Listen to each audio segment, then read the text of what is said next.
I came back. Can I look at it again? Because I've spot like 3 shops that I kind of like, and I just want to make sure before buying. Okay. How much you sell it? 200. Can we go 150? Okay, no. No? I give you 150 right now. Okay, no. I can for you 190. Ah, that's small. That's small discount. Okay, no. 180? Okay, no. My mother. Kill me. I don't think she will kill you. I think she liked you too much to kill you. 180. I give you 180. Okay, no. I'm sorry. Okay, let's play a game. You know head or tail? So let's play a game. Right now, BF for me. I'm gonna buy a bracelet. So heads, the Queen Elizabeth is 200. Tail is a polar bear. So polar bear is tail for 180. Let's go. I'll drop it on the floor. Rồi tôi này. Heads. I owe you 200. I owe you 200. You won. Thank you, come on. I will be. Well, sometimes on gagne. Pourquoi je parle en franglais là? Des fois on gagne, des fois on perd. J'ai perdu mon pari, mais ça va. C'est correct. Ça fait partie de la game. J'ai eu du fun, elle a eu du fun. Chacun son plaisir.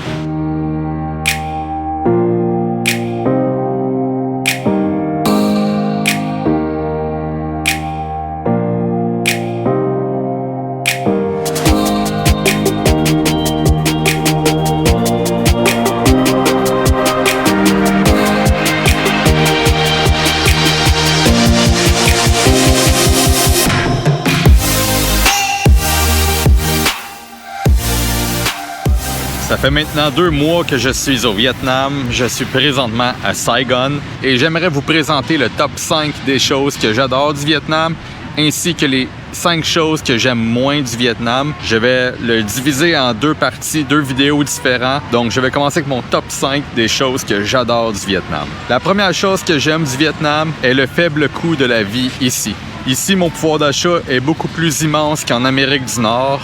Je peux me permettre de me louer un appartement pour moins de 450 $ par mois. Aller au restaurant à journée longue, je n'ai jamais fait d'épicerie depuis que je suis au Vietnam.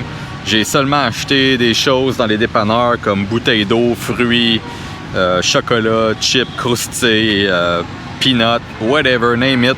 Mais je n'ai pas fait d'épicerie au Vietnam. J'ai toujours mangé à tous les jours depuis 2 mois qu'au restaurant et cela m'aurait été impossible en Amérique du Nord. Niveau déplacement, je me déplace toujours en taxi, même si j'ai l'intention éventuellement de m'acheter une motocyclette pour moi-même. Mais sachez que le prix des taxis ici est vraiment peu dispendieux. Je me déplace librement en moyenne entre 1 et 2 $ par trajet. Et on parle de trajet avoisinant les 2 à 4 km. Même niveau habillement, j'achète tout mon linge au Vietnam depuis quelques temps. Le chandail que je porte présentement sur moi-même m'a coûté 5 $. Pour ce faire, je vous encourage à aller magasiner dans les marchés locaux. C'est là que vous allez trouver les meilleurs prix, autant pour la nourriture, les fruits, les vêtements, dans les restaurants locaux pour sauver de l'argent. Parce qu'il m'est arrivé de payer des repas à 20 $, comme il m'est arrivé de payer des repas pour moins de 5 $ et j'avais la même portion de nourriture et le goût était aussi bon l'un comme l'autre. Il y a moyen de manger pour très peu.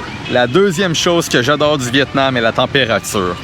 Présentement, ça fait 2 mois que je suis au Vietnam. Je suis arrivé en période d'hiver. Ici, il n'y a que 2 saisons, c'est-à-dire l'hiver, la saison des pluies, et l'été, la saison humide et très chaude. Je n'ai pas encore vécu dans l'humidité très chaude et dans les températures extrêmes avoisinant les 40 degrés, mais dans mon 2 mois, j'ai vu du nord au sud les températures et elles peuvent fluctuer vraiment énormément. Au nord, en hiver, donc dans les périodes de décembre, janvier, février, vous allez trouver des températures entre le 0 degré et le 15 degrés, tout dépendamment où est-ce que vous allez dans le nord. Donc, quand je parle du nord, je parle de Hanoï, Sapa, An Giang, des villes comme ça qui sont tous dans le nord. Donc, faites vos recherches si vous pensez voyager au Vietnam dans la période d'hiver et que vous recherchez la chaleur. Priorisez le sud comme Saigon, et peut-être le centre du Vietnam comme Da Nang, Hoi An pour des températures allant de 20 à 25 degrés. Cependant, sachez que dans la période d'hiver, c'est là que vous allez retrouver le plus de pluie.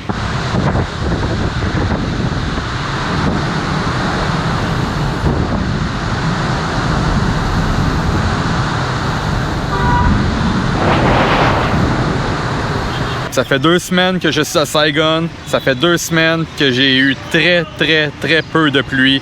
Beaucoup de belles journées comme aujourd'hui. Et les températures ont toujours avoisiné les 30 degrés à chaque jour et les 25 à 27 degrés durant la nuit. À Da Nang, c'est plus frais. Il pleut très souvent. Les températures étaient entre 20 et 25 degrés, tout dépendamment des journées et des périodes de nuit. Donc, encore une fois, faites vos recherches avant de visiter le Vietnam pour ne pas vous faire avoir avec les températures si vous décidez de venir en période d'hiver.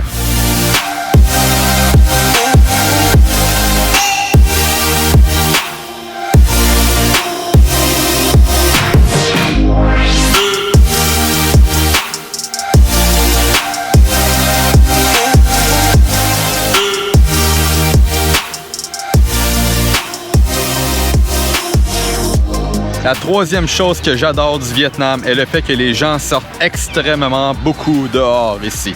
Les gens restent peu encabanés dans leur maison parce qu'il n'y a rien à faire dans la maison. C'est pas comme si les jeunes avaient tous une PlayStation 5 puis des ordinateurs dernier cri avec des jeux vidéo, Netflix. Même si les Vietnamiens peuvent avoir Netflix, ils vont prioriser sortir dehors, faire des rencontres, faire de l'exercice, faire des sports comme le badminton, le football, donc le soccer pour nous, entre guillemets. Ils ont un jeu présentement que je peux voir là-bas. Je n'irai pas vous montrer parce que je ne veux pas filmer les gens, mais ils jouent au badminton acquis ici. Donc, ils ont une espèce de volant moineau comme nous pour le badminton, mais eux, ils vont le kicker avec leurs pieds et le moineau est beaucoup plus lourd. Donc, il va rebondir un peu comme un acquis. Et ils vont se faire des passes avec leurs pieds comme ça. Ils sont vraiment agiles. Honnêtement, c'est quasiment des maîtres du kung-fu de leurs pieds ici. La vie en soirée est très animée, beaucoup de parties. Les gens sortent beaucoup pour les restaurants. Les restaurants locaux sont remplis de gens qui vont manger dehors sur des petits tabourets en plastique avec des petites tables en plastique. Les gens sortent pour les karaokés. Pas les types de karaokés que j'ai fait, des vrais karaokés avec plusieurs personnes.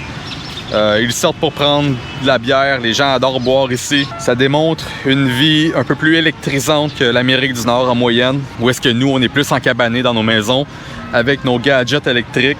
Ici, les gens sont plus sportifs et outgoing. Je vais employer ce terme anglophone. Aussi, il ne sera pas rare de voir plusieurs commerces ouverts tout au long de la nuit jusqu'à 23h, minuit, 1h, 2h, 3h le matin. Que ce soit dépanneur, que ce soit bar, bien évidemment, que ce soit petit commerce, restaurant. Il n'est pas rare de marcher et trouver tout plein de marchands ouverts la nuit et des marchands de rue aussi qui vont travailler toute la nuit. Donc, les Vietnamiens se relaient beaucoup entre le jour et la nuit. C'est-à-dire, quelqu'un qui va travailler de jour risque de forcément fermer pour la nuit, mais quelqu'un qui se repose le jour risque d'ouvrir durant la nuit.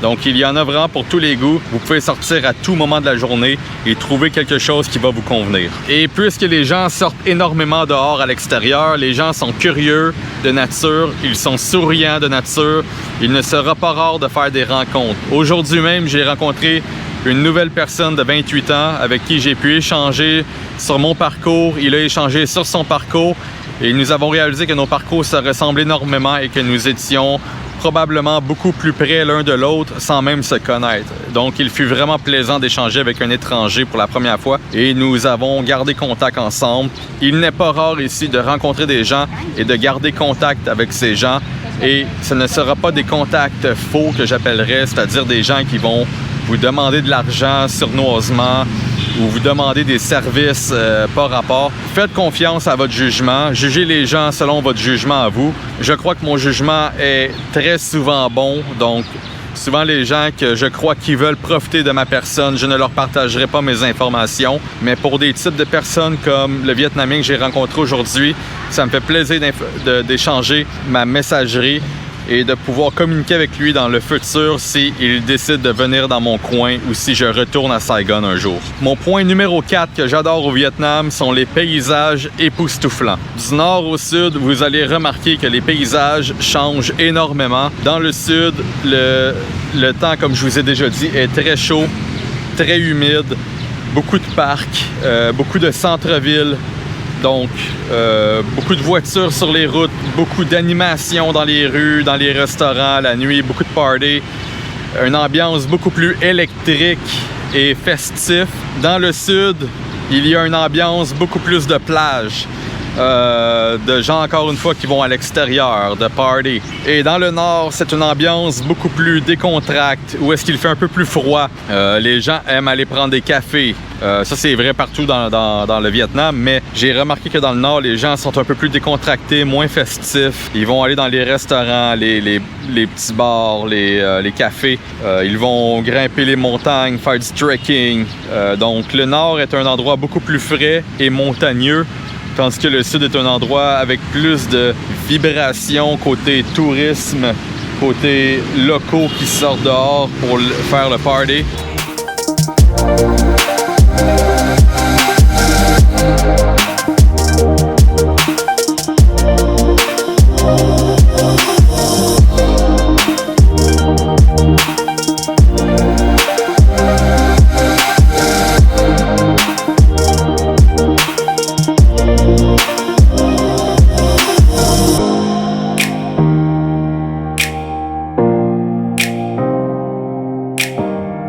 Et j'aimerais finir en dernier lieu avec mon 5e point, avec la culture vietnamienne. J'adore la culture vietnamienne car elle me permet d'apprendre sur une forme de spiritualité que j'ai débuté au Canada il y a quelques années maintenant. Je crois que pour nous, les Nord-Américains, les plus jeunes, nous sommes enclins à vouloir ajouter une forme de spiritualité à nos vies que peut-être que les anciens avaient moins par le passé, dû à nos valeurs. Tandis que pour les gens asiatiques et spécifiquement les Vietnamiens, dans le cas présentement, ce sont des gens qui, de génération en génération, se relaient leur spiritualité, la religion. Ce n'est pas une forme d'endoctrinement de leur part, c'est plus une forme de pratique et de croyance que d'être bon va vous permettre de recevoir du bon, comme le karma. J'avais un échange avec ma copine vietnamienne il y a quelque temps que pour elle, l'amour, ça voulait un peu comme une dette. Pas une dette bancaire ou une dette monétaire, mais une dette envers Dieu, puisque Dieu est celui qui met probablement sur son chemin la personne qu'elle finit par aimer. Il faut faire attention, bien entendu, avec l'amour ici. Ce n'est pas tous les Vietnamiens, Vietnamiennes qui vont aimer pour les bonnes raisons. Plus spécialement, je dirais, les jeunes personnes, puisqu'elles veulent de plus en plus ressembler à la culture nord-américaine.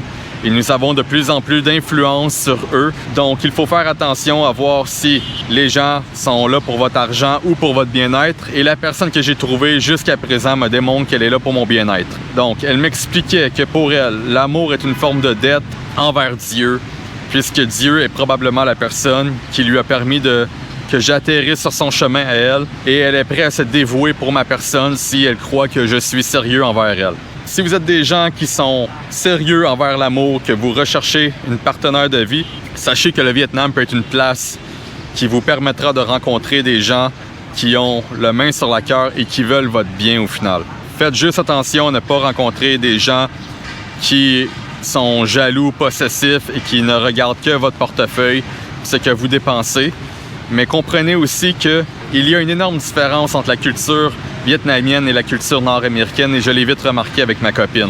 Parfois, il y a des gestes qui vont ressembler à de la jalousie ou du contrôle, dans le genre. Je vais vous donner quelques exemples.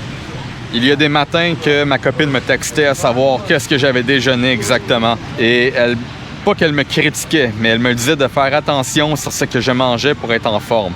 Pour certains Nord-Américains, ce type de comportement peut se vouloir être contrôlant. Et certains vont dire qu'ils n'aimeront pas ça parce que c'est pas dans nos habitudes qu'une femme prenne soin de notre santé et nous dise de faire attention à ce que l'on mange, comment que l'on se nourrit.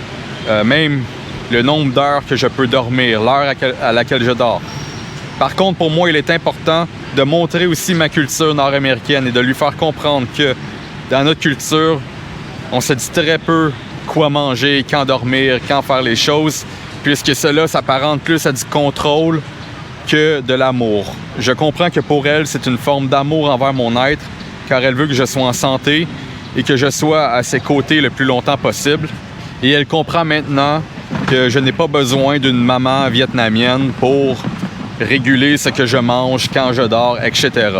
Je lui ai dit d'une façon très polie, très courtoise qu'il est important pour moi qu'elle me laisse une forme de liberté sur mes propres choix, et elle a vite compris par la façon que je communique. Je reçois souvent des commentaires du genre « Fais attention, les femmes asiatiques sont ci, fais attention, les femmes asiatiques sont comme ça là ». Sachez que tout le monde a une expérience différente, tout le monde pense d'une façon différente, que vous soyez occidentaux, asiatiques, africains, peu importe votre provenance du monde, votre propre expérience va forger votre façon de croire les choses et de penser les choses. Ma façon n'est pas mieux qu'une autre, elle est juste différente, et pour moi, il est important de travailler ma relation de couple et non d'abandonner au premier défi. Pour cela, j'ai voué un engagement envers cette femme que j'ai rencontrée, et cela lui a tellement plu qu'elle a voué sa dette envers Dieu pour moi. Ça ne veut pas dire qu'on s'est mariés, que je lui ai fait un enfant et qu'on projette d'avoir un enfant le mois prochain.